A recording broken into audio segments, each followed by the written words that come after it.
मित्रांनो, आजच्या या व्हिडिओच्या माध्यमातून आय-सी-एल कंपनीची अत्यंत नावाजलेली कांद्यासाठी जबरदस्त फायदेमंद असलेली जी ग्रेड आहे, ती म्हणजे मित्रांनो 11-36-24 या ग्रेडविषयी संपूर्ण डिटेलमध्ये माहिती आपण आजच्या या व्हिडिओच्या माध्यमातून बघणार आहोत.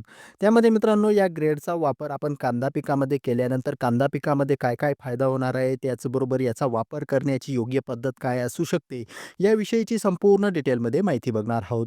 नमस्कार मित्रांनो, स्वागत आहे तुमचं आपल्या या यूट्यूब चॅनलवर. मित्रांनो, चॅनलवर जर तुम्ही नवीन आला असाल तर चॅनलला सबस्क्राईब करा आणि बेल आयकॉनवर क्लिक करायला विसरू नका.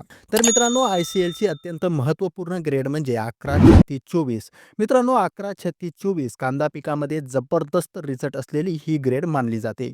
मित्रांनो, या ग्रेडचे कांदा पिकामध्ये जबरदस्त बेनिफिट आपल्याला बघायला मिळत असतात. त्यामध्ये मित्रांनो 11-36-24 या ग्रेडचा जर आपण विचार केला तर यामध्ये मित्रांनो 11% नायट्रोजन, त्याचबरोबर फॉस्फरस 36% आणि पोटॅशियमची मात्रा 24% आपल्याला या आय-सी-एलच्या ग्रेडमध्ये बघायला मिळत असते.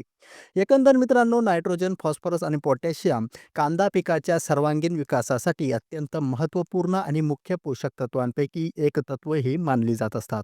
यामध्ये मित्रांनो, कांदाची प्रायमरी स्टेजला ज्यावेळेस आपण कांदा लागवड करतो, कांदा लागवड झाल्यानंतर प्रायमरी स्टेजला जी वाढ असते, ती वाढ त्याचबरोबर सुरुवातीच्या काळातील जे आपण पांढऱ्या मुळांची जी वाढ म्हणतो, त्याचबरोबर पांढऱ्या मुळांचा जो विस्तार होत असतो, तो विस्तार करण्यासाठी अत्यंत महत्त्वपूर्ण ही ग्रेड मानली जात असते.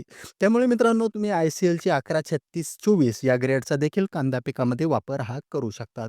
एकंदर मित्रांनो, या ग्रेडचा जर आपण विचार केला, तर या ग्रेडचा आपण स्प्रेच्या माध्यमातून जर वापर केला, तर कांदा पिकातील जी पात आहे, पातीच्या पर्णरंध्रांद्वारे आत शिरून पिकाचे संपूर्ण पोषण करण्यास ही ग्रेड मदत करत असते.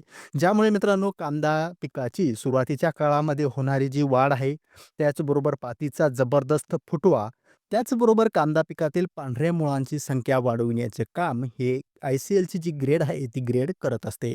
मित्रांनो, परिणामी कांद्याची जी मूळ आहे, ती मुळांचा जर चांगल्या प्रकारे जर विकास झाला, तर जे आपण वरून जी पोषक तत्व कांदा पिकाला देत असतो, त्याच्यामध्ये मुख्य पोषक तत्व असतील, त्याचबरोबर दुय्यम पोषक तत्व असतील आणि मायक्रो न्यूट्रिशन जी आहेत, ती मायक्रो न्यूट्रिशन अपटेक करण्याकरिता पांढऱ्या मुळांची वाढ होणं अत्यंत महत्त्वाचं हे मानलं जात असतं. त्यामुळे मित्रांनो, तुम्ही आय-सी-एलची ही जी ग्रेड आहे, या ग्रेडचा तुम्ही कांदा पिकामध्ये वापर हा करू शकतात. त्यासोबतच मित्रांनो, कांदा पिकामध्ये या ग्रेडचा वापर केल्यामुळे जर तुमचं कांद्याचं पीक जर काही ट्रेसमध्ये जर गेलं असेल, तर त्या ट्रेसमधून बाहेर काढण्याचं काम ही ग्रेड करत असते. त्यामुळे मित्रांनो, तुम्ही 11-36-24 आय-सी-एलच्या या ग्रेडचा तुम्ही वापर करू शकतात. एकंदर मित्रांनो, याचा वापर करत असताना स्प्रेच्या माध्यमातून जर केला, तर जबरदस्त रिझल्ट तुम्हाला बघायला मिळत असतो. म्हणून मित्रांनो, कांदा पिकाच्या पहिल्या स्प्रेमध्ये तुम्ही आय-सी-एलच्या या 11-36-24 या ग्रेडचा वापर करू शकतात. याचा वापर करत असताना प्रति 20 लिटरच्या पाट पंपसाठी 100 ग्रॅम याप्रमाणे तुम्ही स्प्रेसाठी आय-सी-एलची 11-36-24 या ग्रेडचा वापर करू शकतात.